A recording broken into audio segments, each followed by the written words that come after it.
Hello Fret friends, second project of the day on the bench. I've started two projects today where neither can be finished, but I just want to get a head start and get them up to where I can complete the work once the parts that they need have arrived. And this is a beautiful thing. And there you go, it's a Gibson SG Standard. Beautiful guitar. If I was having a Gibson SG, this would be the model. Likely it would be the colour. Failing this, Tobacco Sunburst is my favourite colour, but I'd also like the black ones. So why is this in? Looks great. Yeah, it does look great. But the thing is, bound with nibs. And the problem a player has is, when he's bending strings, the catch.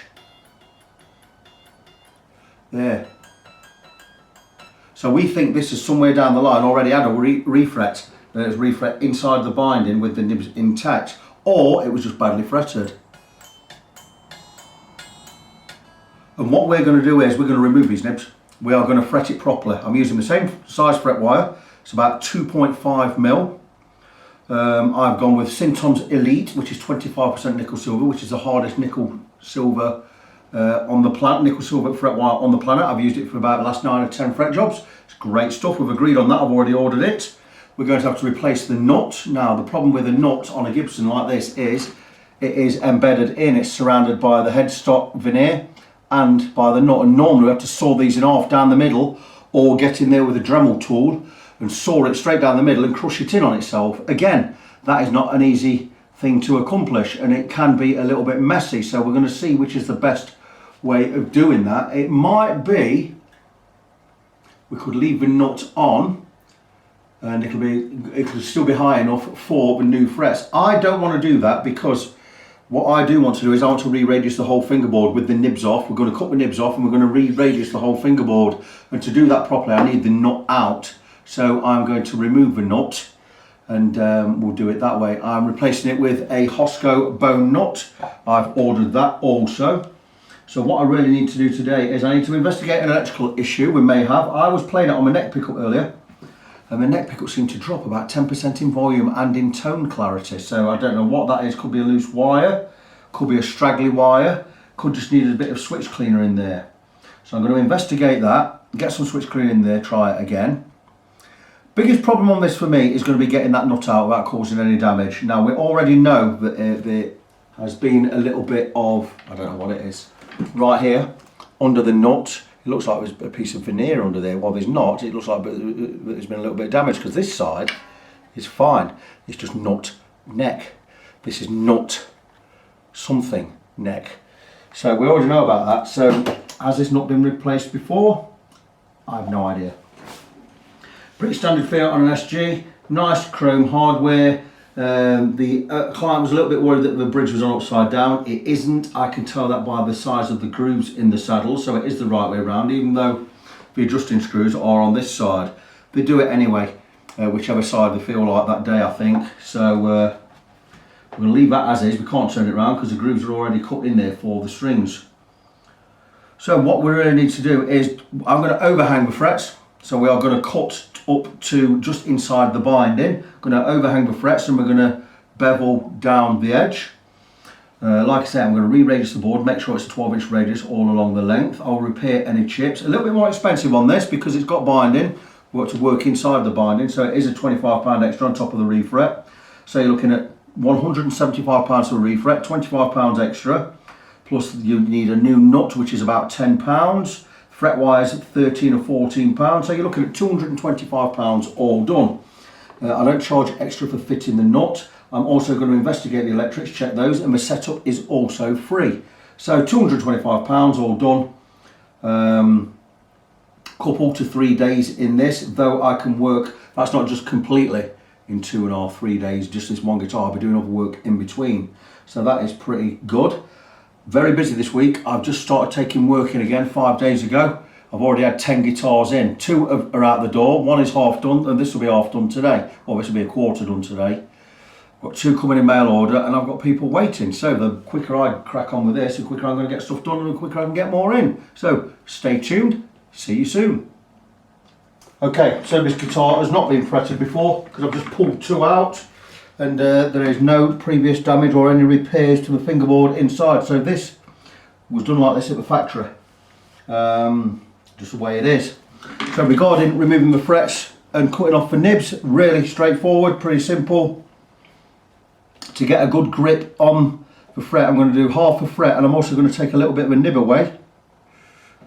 And I should just be able to squeeze and pull up slightly without causing any damage to the fingerboard, and that should get me a start. And once I've got a start, like so, it's just a matter of going across the whole length, removing the fret. Cleanly removed. The nib has gone with it because I've already cut through that. Look at that.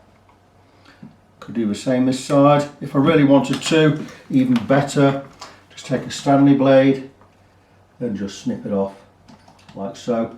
Very simple. Move that out of the way. Follow the line, and there you go. That's shaved off. This side again, same. Just scrape into it there like that. There you go. Beautiful. Free removed. Not the most difficult job in the world. We're coming out nice. There's no glue in there. There's no chipping. Really pleased about that. And there you go. Straight up. Really, really easy. I always take one out without heating them up just to see how they're going to come out. And there you go. Look at that. Beautiful. Again,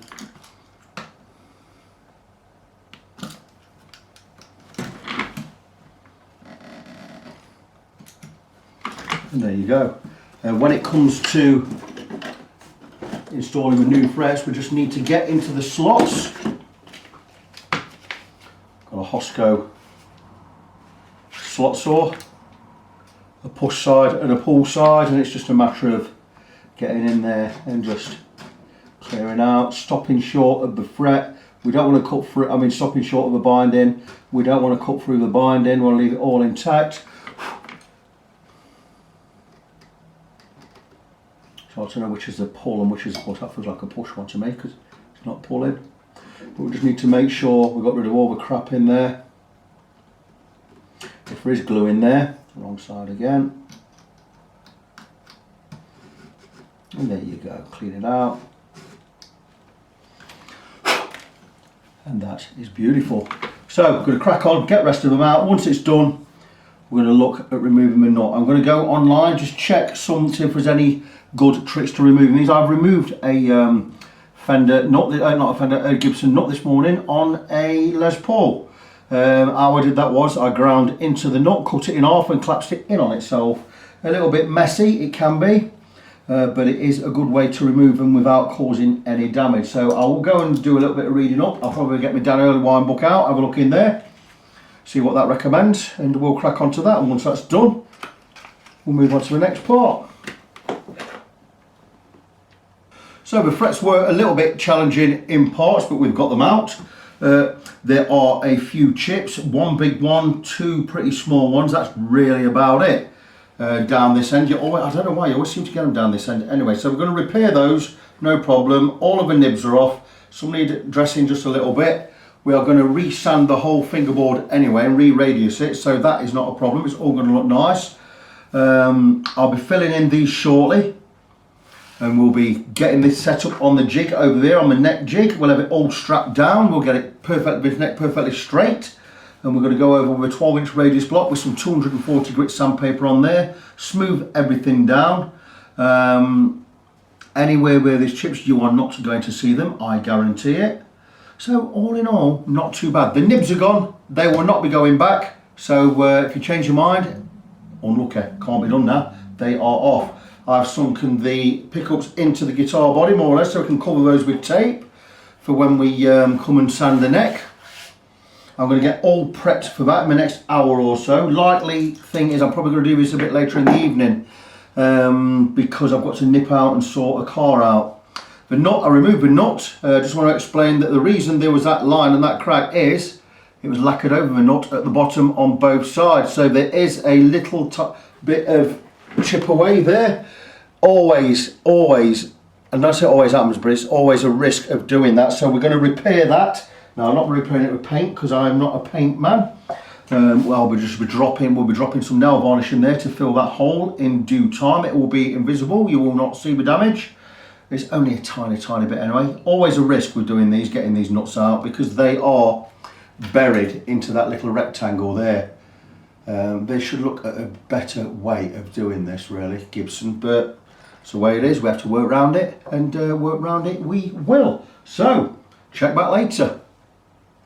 Okay, so slightly different angle, a different camera angle. That's because of the LED light I've got for nighttime use is this big LED. And it bounces off the body that much. I'm just concentrating on the neck, but it's the neck we want to be looking at. And now the thing is with this neck, even with the truss rod loose, under no tension, we've still got a bit of relief. So I've tightened it half a turn. We still have some relief, but I'm going to leave it like that, and I'm going to straighten the neck by removing more off this end, because you see the binding here is thicker than here, than this end. So it's going to even the guitar out with just half a turn on the truss rod. The neck will be dead straight, so we don't really need to remove anything from this end. So what I'm going to do is 12-inch radius we need. So I've got a 12-inch radius beam. I'm going to clean this all up. We're going to get some tape on there. We're going to double-side sticky tape some 240 grit paper, and we're going to re-radius the whole board, removing slightly more at this end. I've just checked with the precision straight edge. With just half a turn on the truss rod, we have probably 1/10 of a millimetre relief there. So we're going to get rid of that by reshaping the neck slightly and taking a little bit more off this end, like I said. So that'll be perfect once it's done. We have a nice radius along the whole length. Once that's done, I'm going to also fill in these chipped areas here. There's some quite big chip in there. You know how I do that anyway. I'll show you more of that later when I can get the camera close. I'm probably going to do that in daylight, because you'll see it a lot better. And then we're going to basically prep this board for the new frets. And hopefully the new frets will arrive tomorrow and we can crack on and get this done. Now, just to explain how we do this, the neck was set straight. Once it was set straight, I clamped it down this end. We've got the steel supports underneath, and we have both these dials zeroed out. So if we get any movement whatsoever on this neck while I'm working on it, I will know about it. Make sure that's there, that's there. So yeah, so what I want to do is to keep these dials at 0 while I'm working on the neck. That way we know it's not moved, we're precision straight, and we'll be all ready for refretting. So this is basically how we work it. I've already sanded some off. We have 12-inch radius beam. Already sanded some off, but it's just a matter of watching the dials while we're just reshaping the fingerboard. In hindsight, I probably could have gone with a more coarse sandpaper, because this 240 is not removing a lot, so it's going to take me a long time to get this where I need it to be. Maybe I'll go and stick some 80 grit on the other beam I've got, 12-inch radius beam, and just remove more material. But that's how we build a radius beam. It's just got some double-sided sticky tape on top of masking tape, and then we've got the sandpaper on top of that. Really simple contraption, does the job. It is removing material, but it's removing it quite slowly. Keep checking that the dials are on 0, which they are. It means the neck's not moved any, it means the guitar's not moved any. So I've got the pickups covered up. And it's just a matter of blobbing on, taking your time. I am going to do exactly what I said. I'm going to get some 80 grit on my other radius block, and I'm just going to start removing some material this end. Once that's done, we're going to come back and we're going to go with a lot with the 240, otherwise I'm going to be here all night doing this. It's going to take ages. But we are moving. Just keep checking. And we're pretty close to where we need to be. Actually, that's very, very good. Anyway, back soon. And I think we're just about where we need to be. I took the other 12-inch radius block, the shorter one. Got some 80 grit here, which I just placed over the top. And I had a quick shave of this end. And it came off really, really quick. We're just going to check for evenness now. Nice coarse grit. That feels pretty good along the whole length.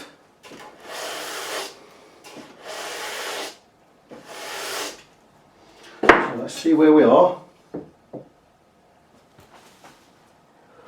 Tiniest bit of relief there, you know, we could even completely ignore that. A 1/16th of a turn on the truss rod will straighten that right out. So, I'm going to brush it off. Don't want to remove too much material because these slots won't be deep enough and I'm going to have to recut the slots. And that is quite difficult to do. I do have a saw to do the job. But anyway, let's just get 240 grit. Could be well fine enough.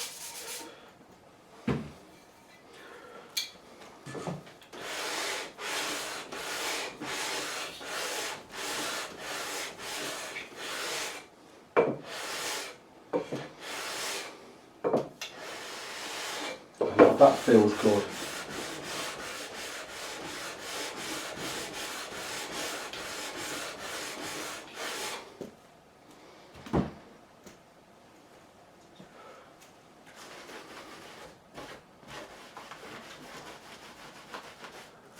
And there you go, a couple of little chipped areas to fill. 1, 2, 3, 4, 5, 6, 7 chipped areas to fill. That neck is now straight. We've got an evenness all along the binding. Looks pretty good, looks really good actually. Just check with the precision straight edge. This is a Veritas precision straight edge. This is proper straight. Let me have a look, I'll get a light behind there. If I can find one, can I find one? Yes I can.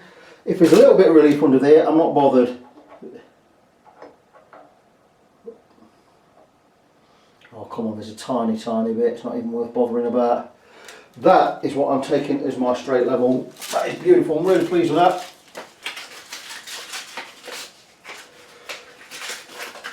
So there you go, we are now ready for filling the chipped areas, cutting the slots, and we can start getting the frets ready to go. Well, I can't get frets ready because it's not here yet, but the fret wire will hopefully be here tomorrow.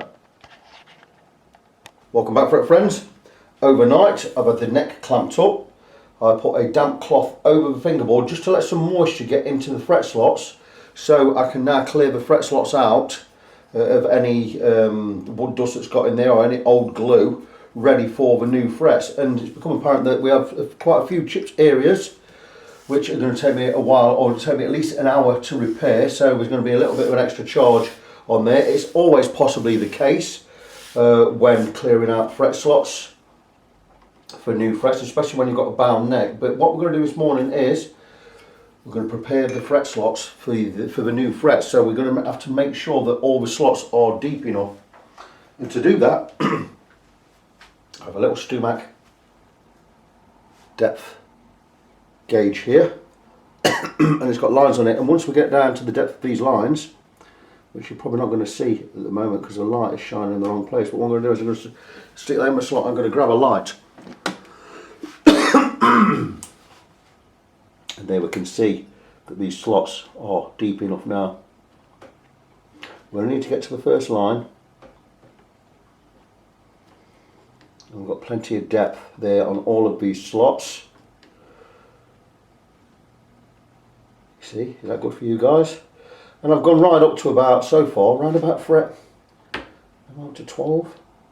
There's a little bit in the middle there. It needs a little bit of an extra. We've got this great little saw from Hosco. Let's just check which one it is again. Not that one. This one. Wobbling there, it means there's a bit of height in the middle here. And there you go, you can feel it soaring in there. And that little bit of height we just had, we've now got rid of. Is this the one?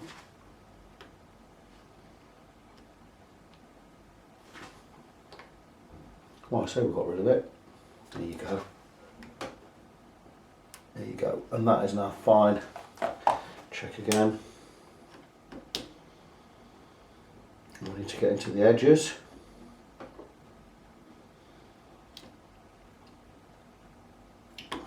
So with these we have to take our time. We don't want to be cutting through the binding. There's another chip just appeared there, look. There we go, we are up to fret 13 where I need to start making more cuts. So, and you can see, there you go, clearing the slots, a bit old glue in there, quite a lot of crap in there, right up to the edge of the binding. We don't want to cut through the binding, like I say, so it's where we start. We can do a push, we can do a pull.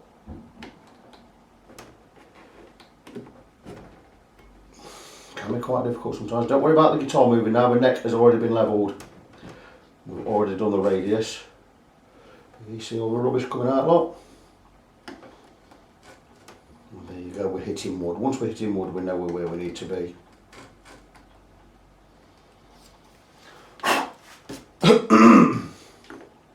So I'm going to crack on with this. I'm going to take my time. And there you go, that's beautiful. I'm going to take my time, get it all done. Once it's all done, we're going to come and we're going to start repairing all these chipped areas. We have 1, 2, 3, 4, 5, 6, 7, 8, 9.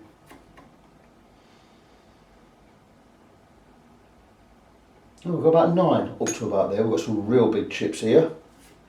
I decided not to put the wood back in. I'm going to fill with wood dust and super glue. You're not going to tell. You will not see where any of these chipped areas are once it is fixed. Anyway, I'm going to crack on with that. And once it's ready for refretting, I will come back and show you the state of the fingerboard.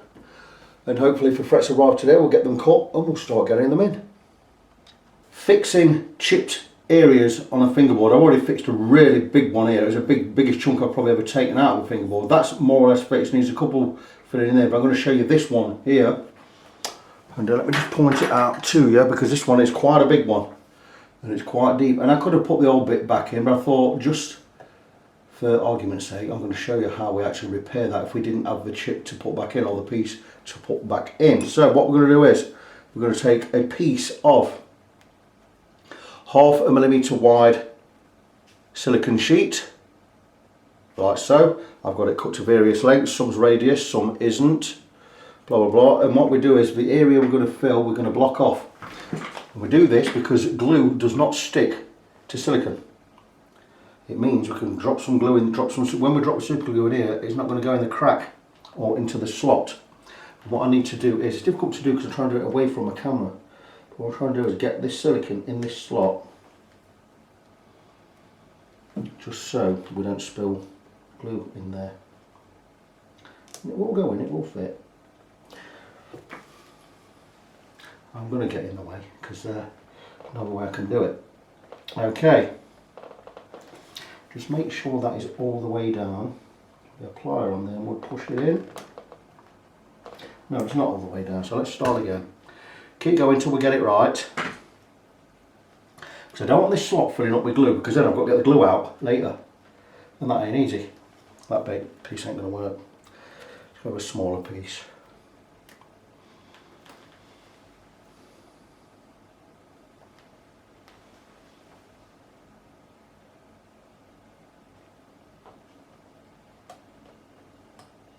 There you go. Push it right down into the gap there. And that's it. We have a piece of silicone in there, and now what we're going to do is going to fill this hole with some I've got to find the right screwdriver. What have we done with it? It's over here. Take some this is actually a mix of rosewood and alder dust that I've accumulated over the years, and we're just going to take some.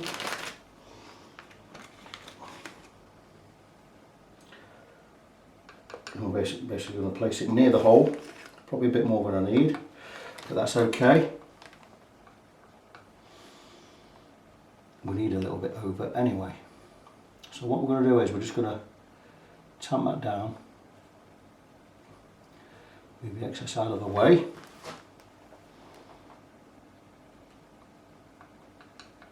And there you go.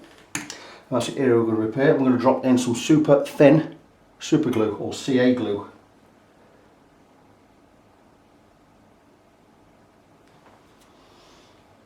And there you go. I'm going to let the super glue do its stuff, and we'll probably get a little bit of smoke coming off there. We're just going to bang some excess on there, blow away the overflow. You see it's gone over the top of the inlay. Don't worry about that, we're going to be scraping it off. We're going to remove the silicone, should come away quite easily. And does. We're going to recut the slot with the Hosco saw, just to make sure we've not filled it in, and we haven't. So the silicone has done its stuff. That's beautiful. Then we're going to file over the top. I'm going to use a coarse file at first. Just file over the top, remove the excess.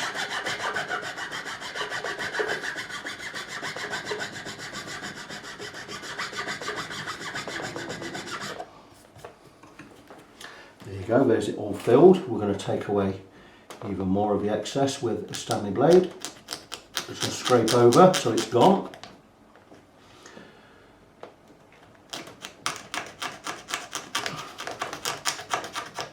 And we're going to have a little bit over, we'll get rid of that later, don't worry about that. And we're going to take a fine file, flat side down. I more or less forgot where I filled in there, it's amazing.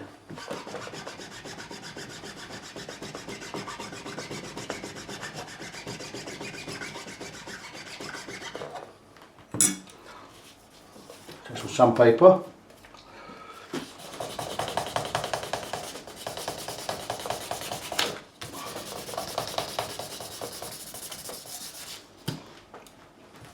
Dampen just a little, just to show you where we're fixed. And this is the area we're fixed, right there. I'm going to point at it in a second. Hold on, this one.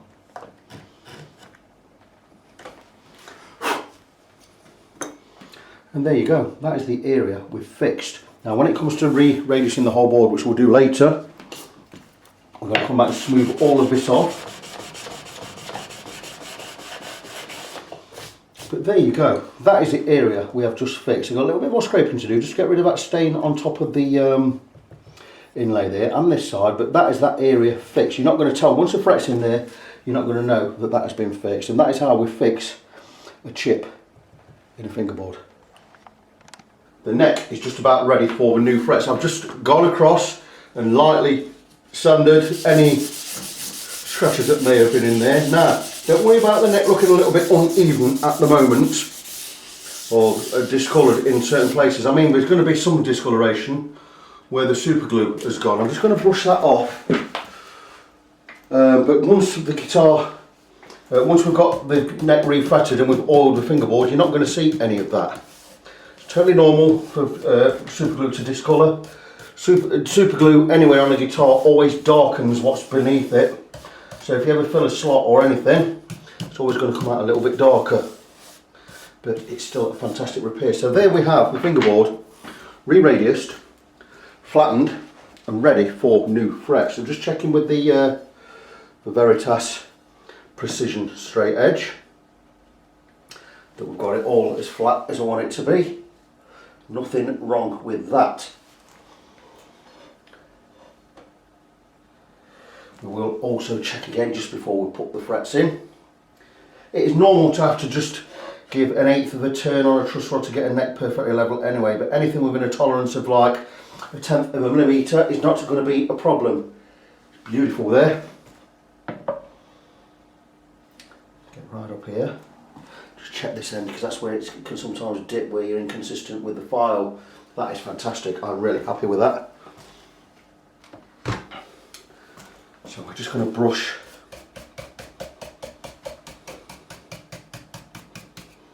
inside the slots as best we can. I've been with the fret slot saw both ways, from both sides, from that side and from this side. There will be dust in there that I've just slightly got in. So we're just going to check these slots again one final time now they've all dried out. And they are, look at that, beautifully slotted all the way along the length.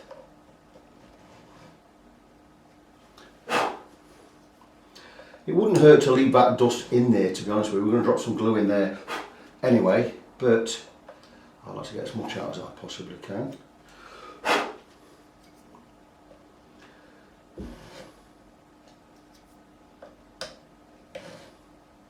I'm going to be pre-cutting the frets, especially the tangs on the frets. I'm going to show you how I do that shortly. I'm going to get some fret wire out, but what I'm going to have to do is, the fret wire I bought is radius to about 8 inches. I'm going to straighten the radius on the fret wire, and I'm going to show you a trick how to straighten fret wire using a fret bender. I'm going to show you how to do that, and then we're going to re-radius the fret wire to just around about 10 inches, which is just a little bit tighter than this guitar is going to be, and that way when we press them in we're not going to have to bend them so much. I don't like putting too much of an extra bending fret wire when you put them in, because it can try and pop out again. I mean, I've never seen them pop out again, but they could possibly cause some resistance. It's how you get unseated frets. So we want to get them, I want to get the frets as close to 12-inch radius as possible, because then they can't become unseated, because they're going to match the fingerboard radius, which is what we need. So here we go. We've managed to not cut through the binding in any significant areas. We've got one little nick down here, which you're not going to see once the frets are in anyway. So I'm really pleased with how this has gone. So we are now ready for frets. And what I'm going to do is I'm going to prepare my fret cutting station, which is going to be this table. I don't need that underneath anymore. It makes the videos look a little bit ugly. It's just an old T-tile I always put there just to catch any dust residue. So we are ready to cut frets. I'm going to put the guitar over out of the way just for a second or two. Well, I'm going to leave it there. We're going to go to the fret wire, which I hope is a fret wire. Elite Series. No, it's not there. What have we done with it? Ah, you know what I know I've done with it, what I have done with it. I think I put it inside the guitar case, just so I wouldn't lose it. And here you go. We have everything in here. We have a new nut, we have the fret wire, we have the strings. The nut I'll be going with on this guitar, we're having a brand new nut. I've been using Graphtec nuts for years, but you know what, I do like bone. And Tone-Tech Luthier Supplies, where I buy my fret wire from, a stock-in Hosco bone nut, cut to just about the width I want and the thickness I want. I will need to shape this nut a little because it doesn't fit in the slot. So I'll be reshaping that, I'll be recutting the slots on the top and reshaping the top anyway. But a beautiful bone nut from Hosco, Japan. I'm going to start using these now. I've just put one on a Gibson Melody Maker last week. What a beautiful thing. Excuse me, a bit of dust on my chest. So that's a nut we're going to be going with. So fret wire. A brand new complete pack, which is enough for one guitar. There's some left over from a previous job, so I'll be using that. I may as well keep the camera rolling. And this is the thing with my videos, which we're more or less live. You are watching a live video. So I'm going to attempt to straighten this fret wire. So I'm going to take one piece and get it out. Let's just check the radius. Well, you know what, that is not bad. I don't need to do anything there. I'm thinking that this will press in really nicely. Let me just get up here and just check a little bit. That is fine. We are going to be able to use this radius. Let me just show you if I can. I can use that as is. Oh, so good. Praise the Lord. I don't need to straighten that and re-bend it. That's fantastic. So let's crack straight on with cutting the fret wire. And we don't need this at all. Fret bender. We don't need that at all. That is really good news. So just hold on a second while I grab my fretting tools. Now I've been working with stainless steel frets recently, and they really are hard work on your tools. They give your tools some hammer. Back to relatively normal fret wire today. So let's see how we go. And I'm going to grab my, this is the gear. This is all we need, 2 tools. An end clipper, or a cutter for the ends, and a tang nipper. This is a Sintom's tang nipper. It will cut the tang on the fret, the tang being the little bit that hangs down underneath, that is the tang, and I'm going to show you how we cut a fret. I'm just going to measure this one up, see how many we'll get out of it. We're going to get one that end, but if we start at this end, we'll get two. So I'm just going to straight away cut that. Make sure we get one out of it, that's good.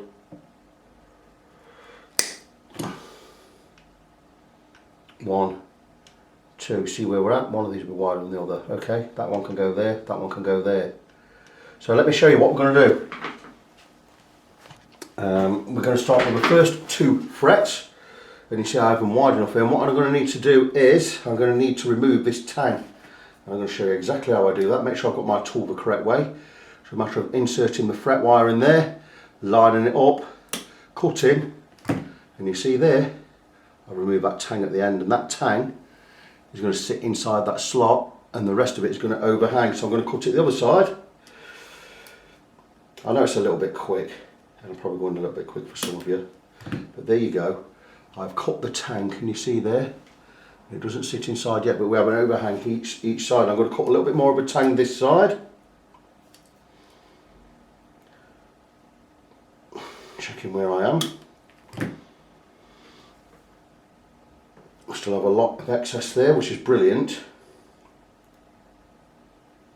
Just checking back. I know you can't see what I'm doing, you just got to trust me on this. Don't want to take too much off, so I make many cuts. And there you go. And it still only just sits inside. I'm going to need a little bit more off there.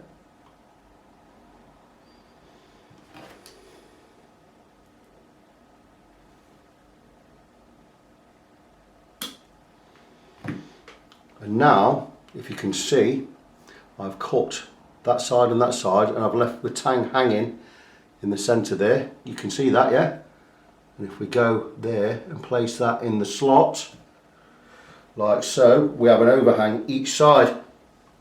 And that overhang there is where we're going to cut the edge of the fret, and that is more or less a precision cut fret. Just going to make sure we have enough tang removed, and we do. And there you go, there is one fret cut, and we just have a little bit of overhang, which means we're not going to have to cut too much off. So I'm going to show you that process again on fret number 2. So fret tang nipper, which you can see, I'll place that in the sort of right way around. Place that in, that's going to cut. Let's cut a nice piece out of there. Check the width. We've got plenty extra there.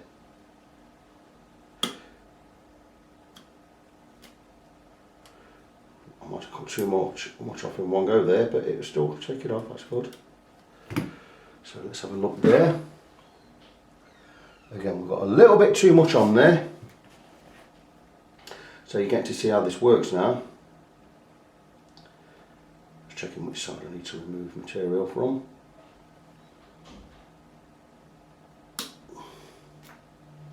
And you see, there you go. And when we press that in, it's going to fit perfectly. So with the fret basically in the guitar, we'll snip off the ends, and we have two precision cut frets where the tang is just wide enough to sit inside. It will press all the way down, and we've got two cuts. So you see how that works. What I will do is I will cut each fret, place it in this little block.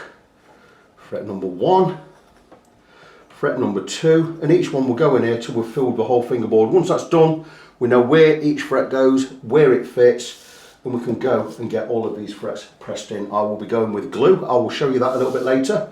I'm not gluing them in as such, but I will be using Titebond as a gap filler, which is the norm. So let me crack on with that, get all the frets cut, and we can come back and we can get this refretted today. Just cutting the last one, and you'll see all the frets sit where they need to be. I'm just doing the last one now. Really simple. Measure.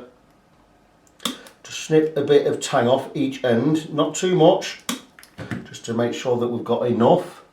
and I'd like that to sit, that's overlapping by 1mm, I'd like that to sit at least 1mm each side inside possibly. So I'm going to remove a little bit more from each side. Still got a couple of mil to go. And that's perfect. That's exactly where we need it to be. So what we do is we place it in the slot, press it in a little, just snip each edge.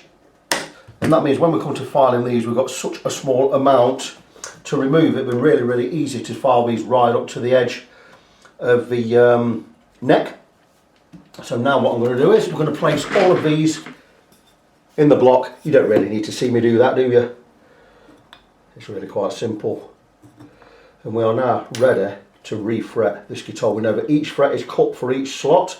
They all fit. It's just a matter of getting some glue in there, getting them lined up and getting them pressed in. Now pressing these in, I can do it all on the fret press, but I have to do this at a 45-degree angle to get it under the arbor arm. So it's quite a tricky thing to do. It is not a pretty sight, so I'm probably not going to film that bit, but I assure you, all of these frets will be pressed in properly. The last four, by the way, have had to be cut outside the guitar because you can't get the pliers in to cut here, so I had to take extra care on these last four, but they are all cut to the size I need to be. We have enough tang on each one, and I'm going to crack on and get this refretted. Just make sure everything corresponds to what the neck says. We can't really go short, we can't really mess this up, can we? 18, 19, 20, 21 and 22. There you go. I'm going to make sure the fingerboard's all clean, ready for the frets, and I'm going to crack on and get these frets in. You may think you are looking at an arbor press, and it is an arbor press, but it has been converted into a fret press. And how we normally run this is we place the guitar neck that way and we press frets in that way. So like so. Blah, blah, blah, blah, blah, dink, dink, dink. But I've turned this about 45 degrees, and I've done that for a reason. And this is a great thing about Gibson SG shaped guitars, is normally only on a removable neck can you press all the frets in, because you can move it. But on a guitar with a set neck or glued in neck, you can't, because your body gets in the way of this, so you can only go so far up. You have to hammer the last 5 or 6 frets in. Especially on something like a Gibson Les Paul. Now, the great thing about a Gibson SG or an SG shaped guitar is if you place a cord at 45 degrees, and we're just going to put some rag under there just to protect the guitar, but if you put it out at 45 degrees, and I know you're not going to see it from here, but take my word for it, take an SG, here's an SG, and you can press in whichever way you look at it, the first or last 4 of the frets in using the arbor press. Look at that. And it's central, and you can get them in there, and you move to the next one, and you can get them in, and blah, blah, blah. And you see how that works? Blah, blah, blah. And again, blah, blah, blah. And you're probably going to do your first 5 or 6 like this. Maybe even 7. And there you go. Once that's done, the rest of them from 1, 2, 3, 4, from 5, even from 5 onwards, you can get in with the fret call in at the right angle. So that way you can press all of the frets in using the fret press, meaning you're going to get an even press, and each one's going to go in precision, straight, level, with the same force of each, and they're all going to sit really, really well. So that is a great advantage of refretting an SG using an arbor press converted to a fret press. I can get all of the frets in using this, as I have on this Warmouth neck here, but that's removable. A lot easier to do removable. So I just wanted to show, so if you've got an arbor press and you're thinking, can't get the first or the last 4 frets in, you can if you turn this to around about 45 degrees. It may be a degree or 2 either way, but you have to keep testing it, checking it, set it up. But once you've got it right, you can get all of your frets in an SG using an arbor press as a fret press. I abandoned my idea of pressing them in at 45 degrees because I couldn't get enough support underneath, so I resorted to this and basically supporting the heel under the neck of the guitar like so, filling with glue as I've already done, taking the pre-cut fret, giving it, making it sure it's the same both sides, and we're just going to tap the ends in, and then I'm going to take the 12-inch caul like so. Now you're not going to see it, but I'm going to take the 12-inch caul, place it over the fret like so. You may be able to see a little bit, and I am then going to take the fretting hammer and I'm going to knock it in.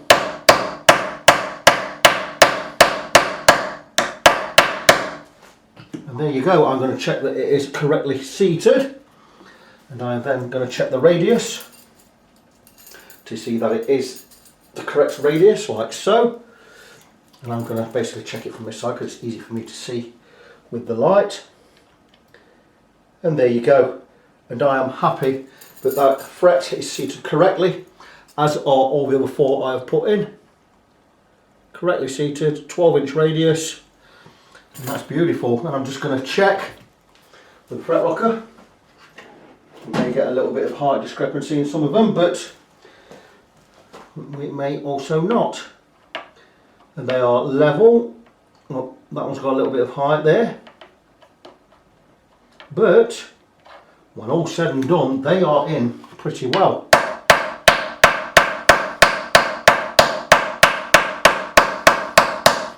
Certainly nothing out of the ordinary there, and nothing we have to worry about, because when it comes to levelling, we'll take out any discrepancies anyway.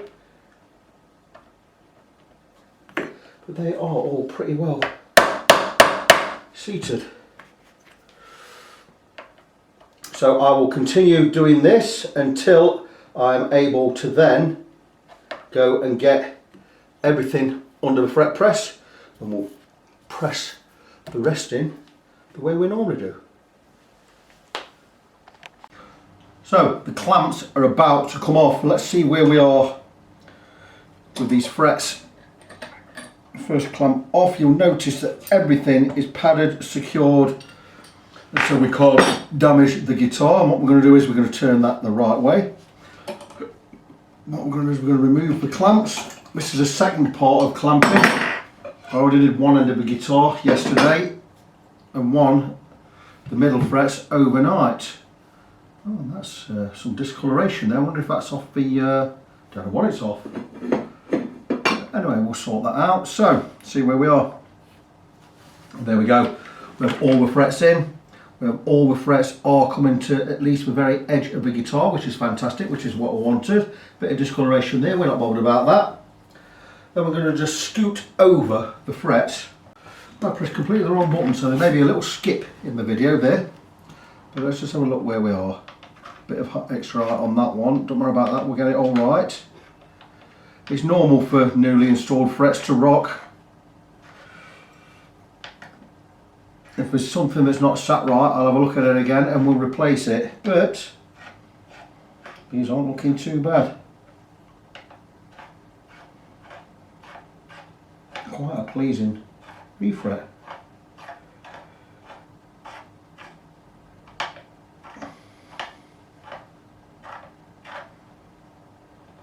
A couple of high ones here and there, but that really is not too bad. And this is the kind of job I may give 12, 16, 20 hours for a refret, depending on how much work it needs, what kind of wood it is, whether we need to go around binding, whether it's a stainless steel fret job or whatever. But it's never done consecutively. I may do a refret over a course of 3 to 5 to 7 days even, and do other jobs around it.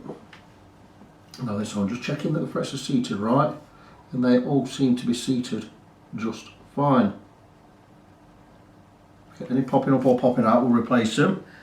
Can happen, but they all look fine to me. So quite pleased with how that's gone. What I'm going to do next is we're going to remove these edges, which is a job in itself. It is not the easiest job. We have to really take our time. We need to make sure the guitar's padded so we don't cut into the body anywhere. We need to take a file up these sides. Now I do have a brand new file for this job somewhere. Where I've put it, I do not know. Let's look in here. There you go. Here's one. I also have a brand new leveling file. Maybe I could use that for the same thing, I don't know. But this is the one I've got for leveling, which I can try out in a bit. Very coarse, I don't like the coarseness of that, I'll be totally honest. An edging file is this one here. And again, I'm not sure about it. The good thing about it is it's got safe edges, so I can't dig into the guitar.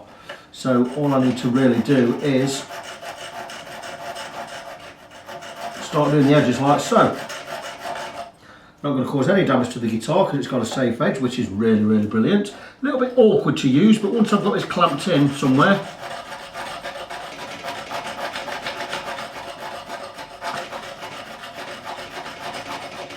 we can come and get the edges done. What I don't want to do is, I don't want to be digging into the binding. So I'm going to take my time with this. Actually, this file's really, really pretty good.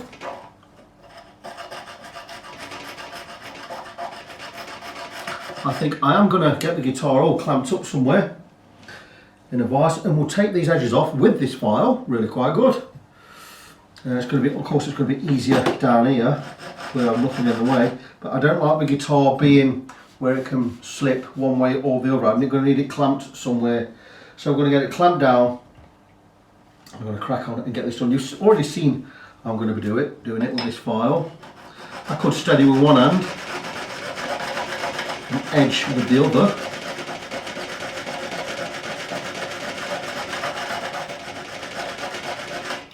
I have many files for doing this job. I have a really, really smooth one, which is my Swiss number 4 cut file. Super smooth, super sharp, a beautiful, beautiful instrument. This one, I love this file. This also has a safe edge.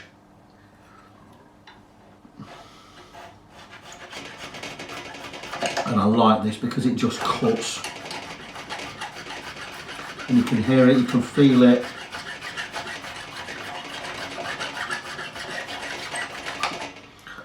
And that is doing the job. But there's a lot of work in this. It is not an easy thing to do. I also have a really coarse flat file for doing the same job. And you're getting to see how we do this kind of work, and it means moving this backwards and forwards and whatever. This file is the same. Again, it's perfectly flat and it is really coarse, and this will remove the main material you want to remove. And I'm quite happy doing it by hand here. Again, there's a safe edge on this file, and this one I'm also beveling the edges at the same time. Work on a few frets in one area at a time.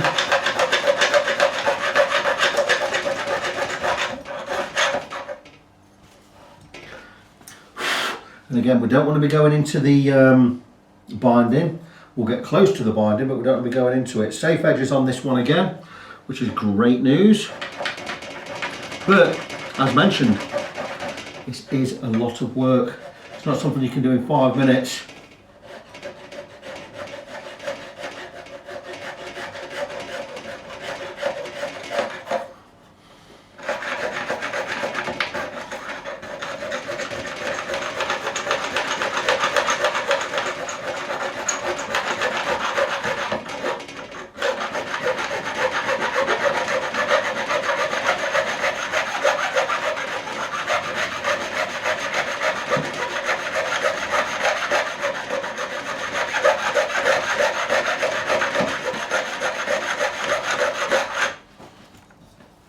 We're getting right close to where we need to be. We're still slightly, very, very slightly overlapping the edge of the neck, but we are getting really, really close to where we need to be. Once we get close, I will change the file.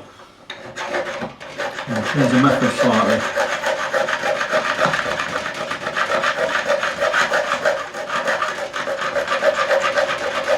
You see, when I get to where I'm holding it upright, there's no resistance, and that's a good thing. That's exactly where we need to be. So I'm just putting in the bevel by hand, ever so slight bevel.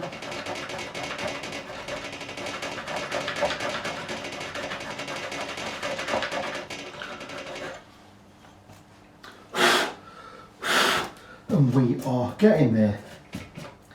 That's starting to feel really, really good. And once we get to that stage, or down there, we're going to come across.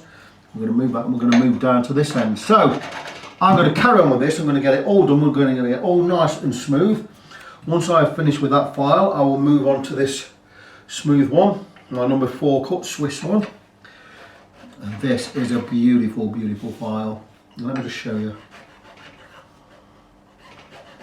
It's not doing anything there. It means right to the edge, so we'll just bring it, slightly start angling it now for the bevel. That's as much as I want to go.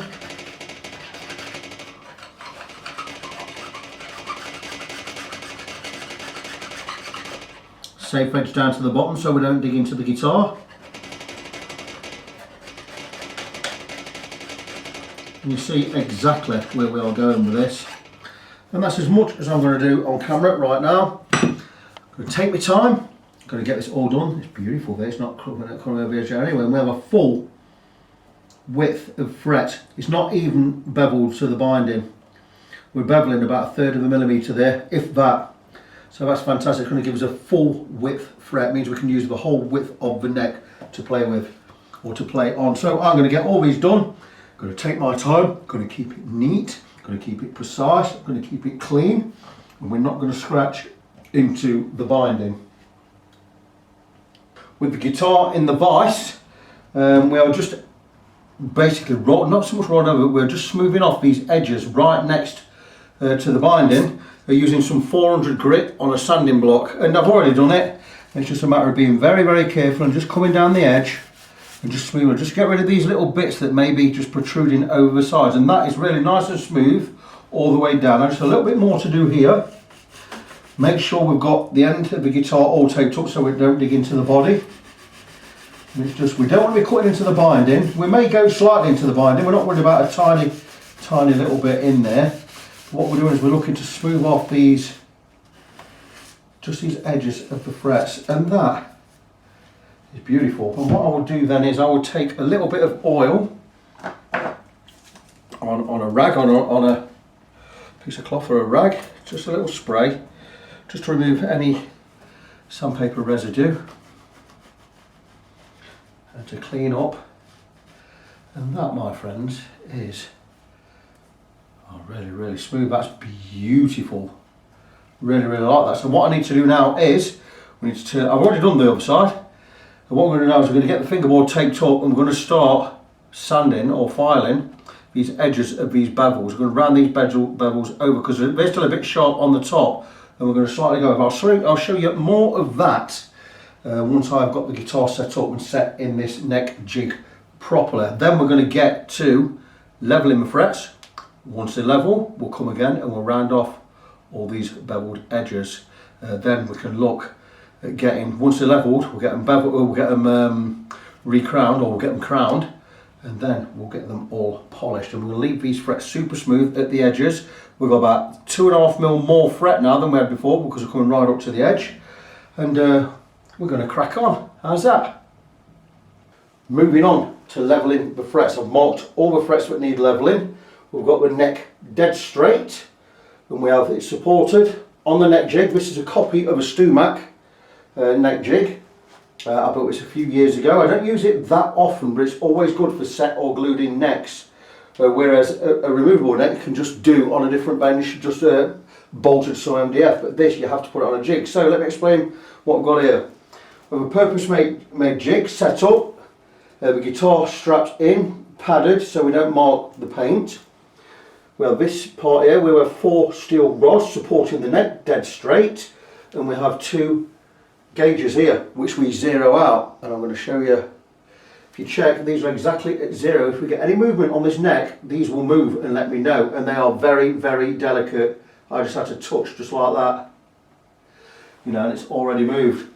So that means we can now level these frets without the neck moving, fully supported. Got a perfectly straight neck, I've got them all marked off, and I will be levelling with my new file, which I bought from Chris Allsop Tools on eBay. Perfectly flat, it's a diamond coated file. I do believe that this is a 300 grit, and it's just a matter of going over the frets and removing any high spots. I'm not going to do it just yet because I've got to nip out, but this does the job. Now what this is going to do is it's going to put scratches in the frets that way, and the frets where they have this lovely crown going this way, or upside down D shape, we're going to flatten the top of those frets. And once we've flattened them, well, we're not doing it too flat, we're doing it to get them all level with each other. Once they're all level, we're going to have to rebuild that crown again. So more about that later, but it's just a matter, at the moment, going across with this great file. I can already see where it's removed material. Then what we're going to do is we're going to come back, we're going to get a 12-inch radius block, and we're just going to check that we have maintained the radius. I have one right here with 400 grit paper on there. Also, I will be levelling using a flat levelling beam when I find it. Here it is, with some 240 grit on. So once I've used this file, got rid of the main material, we're going to smooth off with this, blah blah blah, and we're going to finish off with the 400, making sure we've maintained that perfect radius along the whole length. Just to jog your memories and remind you back a little bit, we have completely re-radiused the whole fingerboard because we did have, the neck wasn't quite straight, we had a bit of undulation here and there, so we have totally re-radiused the whole fingerboard. Not a difficult procedure, but you do have to take your time. We don't want to be removing too much material from the frets because they're not super high. They're 1.2 millimeters, which is great. They are super hard, 25% nickel silver, which means they're going to be really, really long lasting. But we don't want to be going gung-ho and removing too much material. I would like these frets, after I've done, to be about 1.1 millimeters high. So I can take off 1/10 of a millimeter. I don't see why we'd take any more than that off anyway, so I'm going to crack on with that. You see, I've not got the fingerboard taped up as of yet. I don't need it to do it when I'm levelling. It's something I need to do when I'm doing the recrowning and softening these bevels on the edges of the frets. So, got this all ready to go. I'm going to crack on with it in a minute, so make sure you come back for that. Just about the best position I can get the camera, and I have levelled the frets. I've done the main gist of the work with this Allsop fret leveling file. Nice little tool. I smoothed off with my Swiss made Valorbe file, which is super smooth. It's a number 4 cut, so it's so smooth, but it is really sharp. Fantastic file.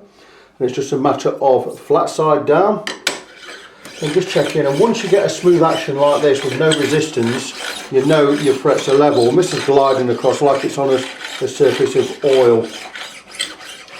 Anywhere I feel any resistance, I'll just concentrate in that area a little bit, just here on this edge.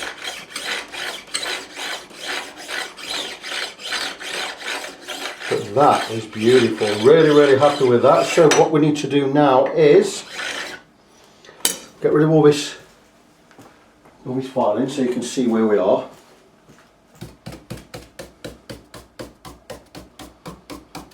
So you see we have some quite flat frets, especially this one, and 19 as well. I had quite a bit of material removed, but they are all sat nice. And what we need to do is we need to mark up again.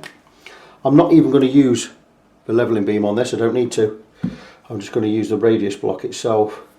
So we're going to just colour the tops, and we just want to get that radius maintained along the whole length.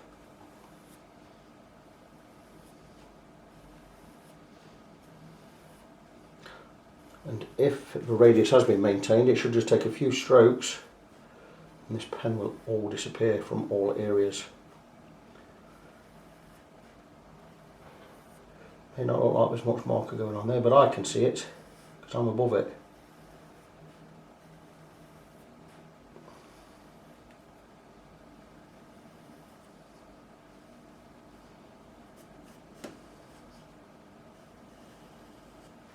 And there we go. The dials are still zeroed out, by the way. That's fantastic news. So 12-inch radius block, some old 400 grit paper on there. And we're just going to try and keep it in one stroke.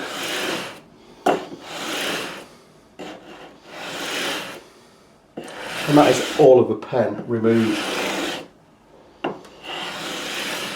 7 strokes.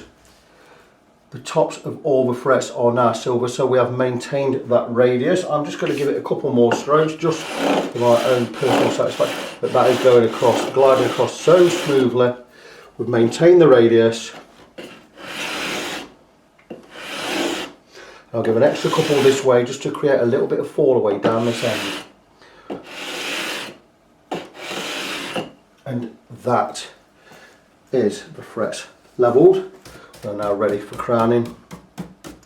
I'm beveling these edges. I will just show in a moment how we do that, but what I'm going to do first is we're going to take the fret rocker, I'm going to go across all of the frets just to make sure we have the frets all at the same height.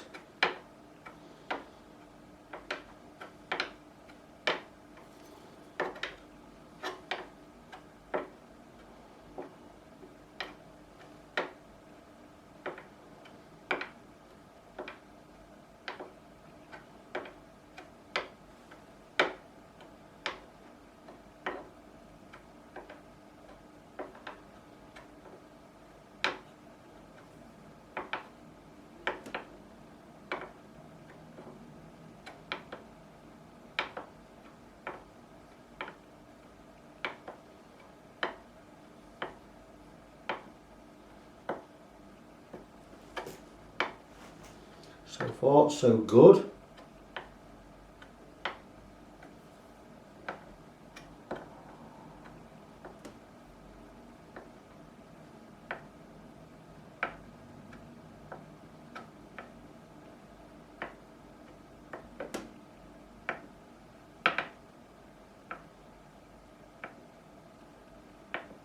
And there we are, beautiful. Those frets are all beautifully level. I'm going to leave the neck of the guitar on this jig, and I'm going to get the fingerboard all taped up where it actually is. Just make sure we've got all of the filings off there, because it'll be quite easy for me to re-radius or re-crown these frets on this jig. So I'll get this taped up and I'll bring you back. I'm now going to re-crown the frets. Quick explanation, because I've levelled all of these frets this way, going across the length, if you've normally curved, or we call it a crown, that's what you normally have there, but we've flattened them out because we've flattened the frets at the top, so we need to put that crown back in. So I'm going to show you how I do that. First thing I grab hold of is a rag, or a clean cloth, or just a cloth. And in olden times, I'd have used a 3-cornered file. Self-explanatory there. 3 corners, each edge is ground smooth, and what I'd have normally done is I'd have filed across the fret, and on the far side I'd have angled this toward the centre, and on this side I'd have angled it toward the centre again, so away from the camera, and would have rebuilt that crown, leaving a nice thin line down the centre of the fret and making it beautifully crowned. Now I don't use that file anymore, even though I do sometimes. I like using it. I'll probably use it on jumbo frets, but I have a Stumac Z file. This is a great piece of kit, and it's expensive. It's £125, but it has a long side and a short side there, and a long side and a short side underneath the opposite side. And what this does is, this crowns it for you, and it does not touch the middle of the fret. And I'm going to show you how we work it. It's a diamond encrusted file. Like I say, expensive, but it should last me a long time. But anyway, all we do with this is straight across the top, turn it over, straight across the top, and that cuts the other side, and that fret is now perfectly crowned. And to finish it off, I'll take my other diamond file. This was a gift from Nigel Roberts, leicestershireLuthier.co.uk. Nigel Roberts is not luthiering or teching anymore. He's handed it over to Danny Lint and his wife Natalie, good friends of mine. But Nigel Roberts gave me this file, and this will finish off, remove any burrs, any unevenness I've got there, and that is it. And I've got one thin line right down the centre there that has not been touched by the file, and that's fantastic, because what that means is we've not removed any height, but the fret is perfectly crowned, no height gone, and that's it. I'm going to move on to the next one using the same 2 files, just a few strokes here. And again, turn it over.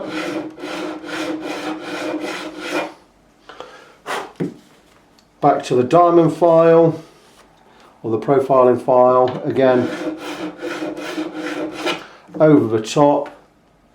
And I can see that we've crowned that fret. I could do a little bit more, it's a little bit flat. I can see a flat spot with my eye there in the light, so it just needs a little bit more work. This was a particularly high fret, if I do remember rightly. But this file is not going to touch the top of the fret, which is fantastic. Remove the residue. Again, clean the file.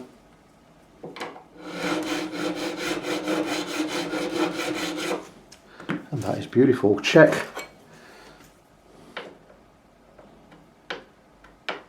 here, make sure I've lost no height anywhere, and that's beautiful. That is that one done. So 20 odd more to do. I'm going to crack on, get them done. Once this is done, we can move on to the polishing. Before I move on to polishing the frets, what I need to do is now remove any sharp edges from the bevels on the frets, and I do that again with my number 4 cut Swiss file, and it has what you call a safe edge.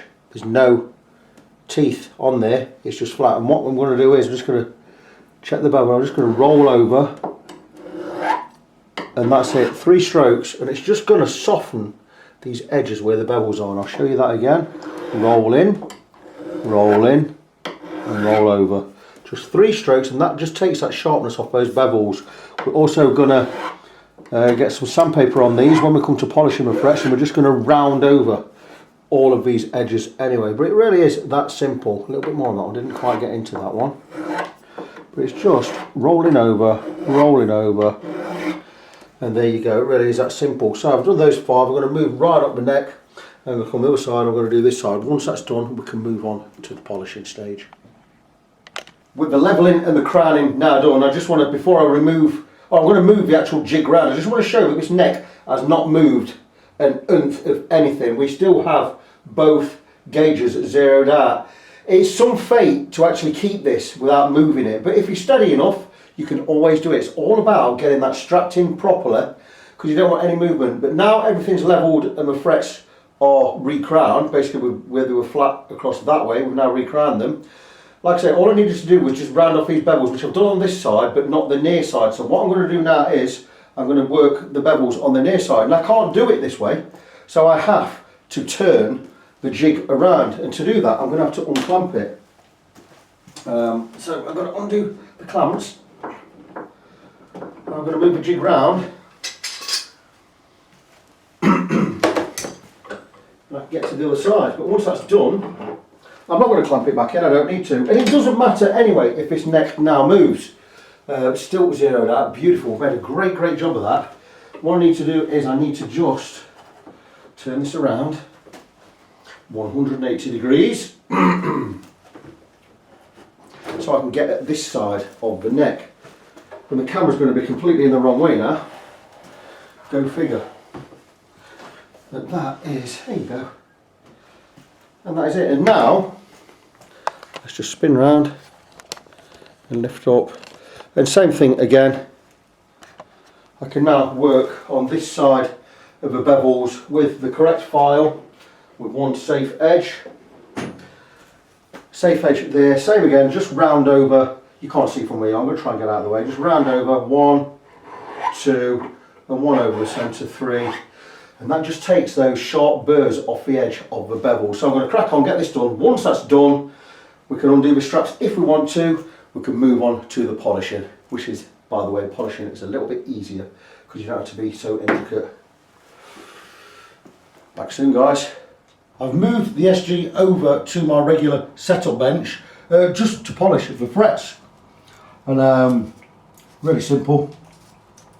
6 different grits of sandpaper going through 600 to 2000. So we've got 600, 800, 1000, 1200, 1500 and 2000.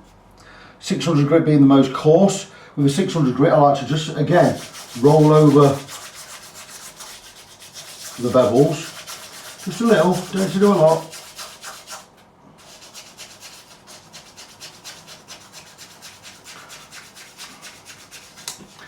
Any burrs or anything we had on these bevels will now be gone. It's just a smooth over, just a little bit more. What we're going to do is we're going to get into the heavy polishing now, and this is where we remove all the scratches and we bring the frets to a beautiful glass-like shine. And this is probably the most rewarding part, because it's when you've done this the frets look It just looks fantastic. But it is time consuming and it just takes some elbow grease. But anyway, sometimes I like to wet them just to get on there, and it's just a matter of wet the back of your finger, get right on the corner, it's just over the top. So all you need to do with this first bit, just over the top, because that's where we need to remove the scratches from, mainly on the top area. And what we want to do is we want to get rid of those dull lines that are right down the centre there. And if you do the sides of this, you won't have enough paper. So we'll just go over the top on the 600 grit. With all the other grits, we do the top and the sides. We just want to get rid of those deep grooves, or the deep lines, should I say, on the frets. And you can see them disappear. And so this is going to take me a while.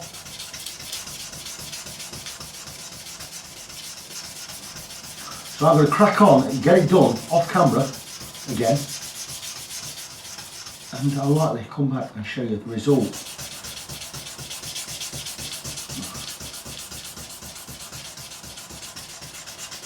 Got 2 of these to do today. Really makes your arm and your hand ache a little bit, no matter how many times you do it. But very, very rewarding. Welcome back, Fret friends. Very rare that I am working on a Sunday, but I am working on a Sunday. And with all the frets finished, polished and done, we are now going to cut the nut. Now this is a pre-bought nut from Osco, Japanese company. Fantastic nuts. Right one comes in a little pouch like so, blah blah blah. Almost perfect for a Gibson. I have had to sand, and how I sand is I'll take a piece of 400 grit, stick it on a flat surface and sand across the paper just to make the width right, and we've got the width perfect. It just slides in beautiful, not tight but certainly not loose. And now what I need to do is I just need to feather in these edges. We have an overlap each side, so I'm going to do so. I'm going to use a file and some sandpaper just to shape the nut at the edges, and once I've got the correct width I'm going to glue it in and I'm going to shape the nut with it on the guitar. So it could take me quite a while. It's a precision job. So I'm going to do most of it off camera, but I will come back and show you the fitment once I've got the width right. Once it is glued in, by the way, we have some slight chipping underneath where the nut is, which I'm going to fill in. I'm going to be mixing up some epoxy with some ebony stained to fill a couple of areas on the guitar. Anyway, we've got these 2 bits near the nut. We have a piece that the owner knows about, also where the neck joins the body up this end. So I'll show more of that as and when I do it. There is the nut cut to width, matching the contour of the guitar. It actually splays a little bit wider toward the headstock. We've got a nice fit there. And what I'm going to do next is, now it's glued in, we are going to carve over the top. Now this again in itself is no mean feat. What I'm going to do is to tape up, just pop the fingerboard and headstock there. And basically what I'm going to do is I'm going to take my sharpest file, which is this 3-corner file, and we are just going to carve right over the top, because this nut is way high, a lot higher than we need. Good thing about this is I will be able to cut the nut slots where I want them. They are a little bit close to the edge of the fingerboard for my liking, so I'll be completely reshaping this nut and recutting the slots to how I think they ought to be going. So anyway, let me crack on with that. It's going to take me a while. I'll come back and show you the finished product. You can now see that the nut is a lot lower, and it's just about where I need it to be. I've shaped it. We've more or less removed every part of the original grooves that were in the nut there. Got a super fine file, number 4 cut Swiss file, and I'm just basically bringing this to a nice polish on top, and we're going to mark this out for the string slots in a moment. I'm just gonna, I don't want to cut this angle too much where it goes beyond the break angle. Is it a 14-degree angle there? So I don't really want to go beyond that. We are just more or less matching this. So these little bits of extra groove that were there originally, we're going to leave there, but I'm going to cut new slots slightly inside the old ones. Now what I can do on here is just take some 400 grit paper and just polish this up. 400 grit should be fine. But just rounding over.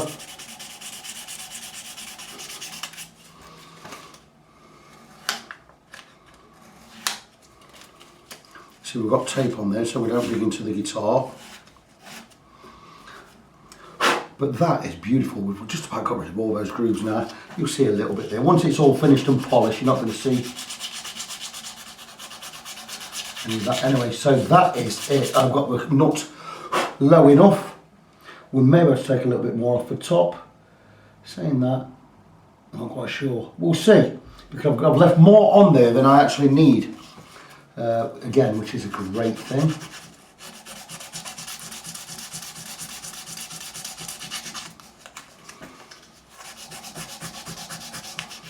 Shaping a knot is something you've got to really take your time doing this, because you get it wrong, you're replacing it. You know, and I don't have another one. These cost me 10 quid a piece, but that is it. The old slots are now gone. Give that a clean. I do have a brush somewhere where I've got it hanging up.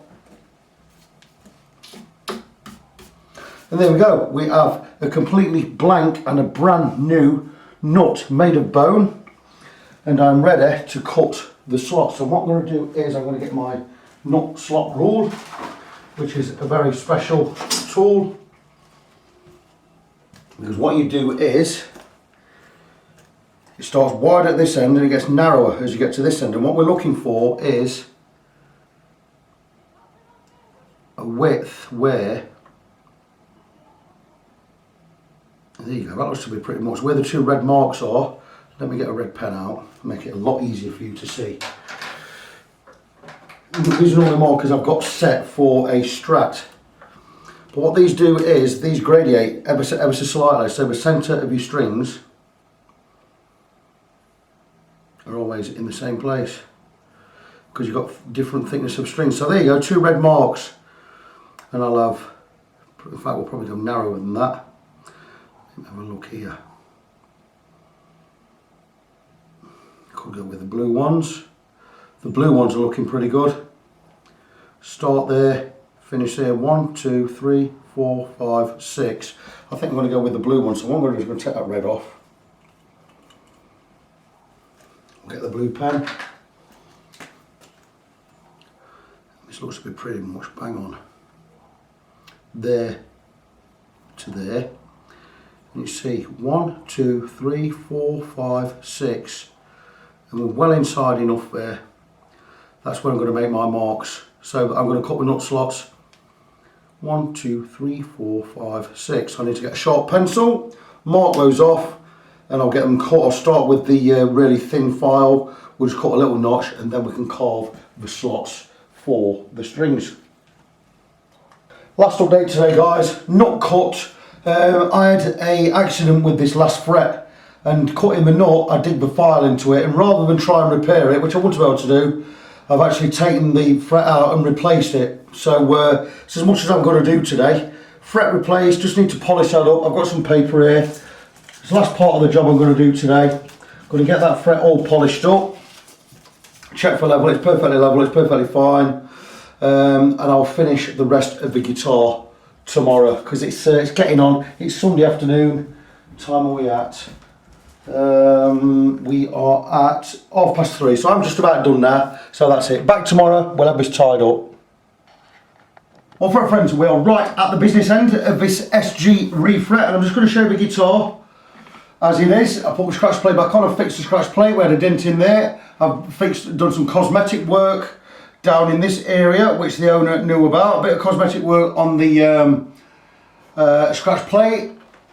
Also around these areas of the nut where there was chipping, which I told the owner we might get. This little bleb in the nut there, don't worry about it. That bleb is actually in the bone in the nut. So nothing we can do about that. I thought it was a bit of lacquer, but it's not. Show you that again. But the guitar is looking darn fine. Look at those frets. I did have to replace this one fret at the end here. When I was filing the nut, I dug into this fret, slipped with the file, dug into that fret. So rather than try and repair it, I couldn't repair it anyway. So I've replaced that. But the fingerboard and the neck and the frets look absolutely fine. Really, really pleased with how this has come out. Just need now to get some strings on.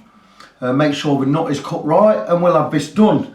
Murray is coming for this first thing in the morning, 8 AM. So we are, I think we're about 3:30 in the afternoon.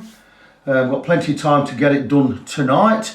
Regarding filming the final part of the video, I will do that first thing. As soon as we get the light in the morning, I'll be on this and we'll get it all tied up. Failing that, I'm going to have to do the final part of the video tonight, which means the light won't be brilliant, but what can we do? But really pleased with how it's looking. The guitar looks great. Just to recap, a small recap, we have completely re-radiused the fingerboard because it wasn't right. I did need re-radiusing. A little bit of an extra charge on top for that. We've refretted the guitar. We removed the nibs, refretted the guitar, and that really is about it. It's also having a complete setup. So price for a job like this, complete refret with Sintom's Elite fret wire, including the re-radiusing and working around the nibs and working over, would be £250 all done. You also, for that, get a brand new bone nut cut by hand, fitted.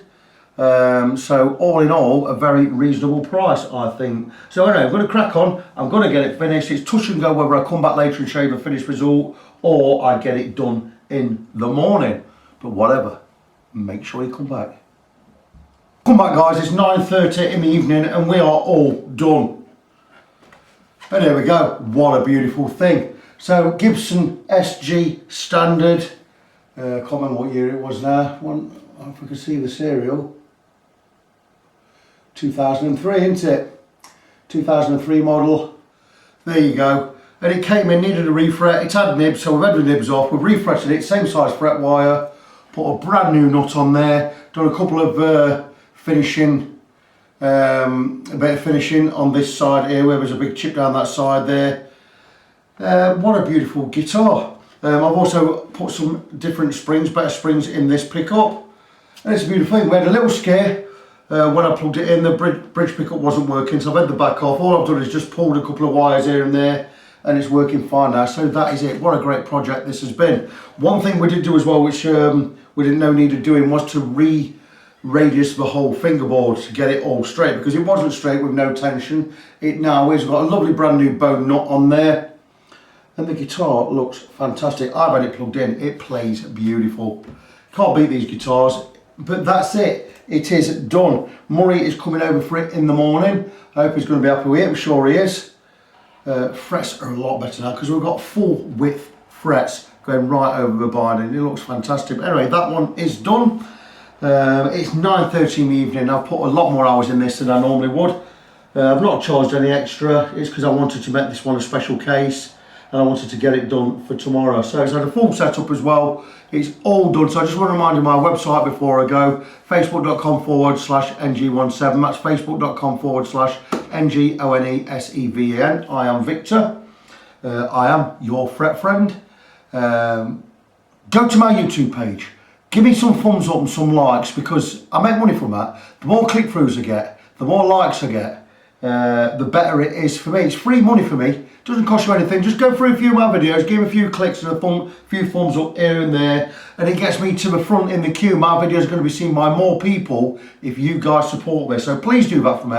It really, really helps me out. I'm not going to do a Patreon. I'm not going to start charging for content like some have. My sites are always going to be free. But you can help me out by going through, clicking through a few of my videos, giving them a thumbs up, giving them a like, even leaving a comment. Subscribe to my channel, get your mates to subscribe, and I get free money for it. You know what I mean? And it makes me seen more. The more I'm seen, the more work I'm going to get, and the more chance of me keeping Fret Friend open for longer. So that's fantastic. So anyway, guys, it's a couple of nights before Christmas, so the 23rd of December. It's about 9:35 in the evening. I am signing off. So as always, and until next time, I am Vic.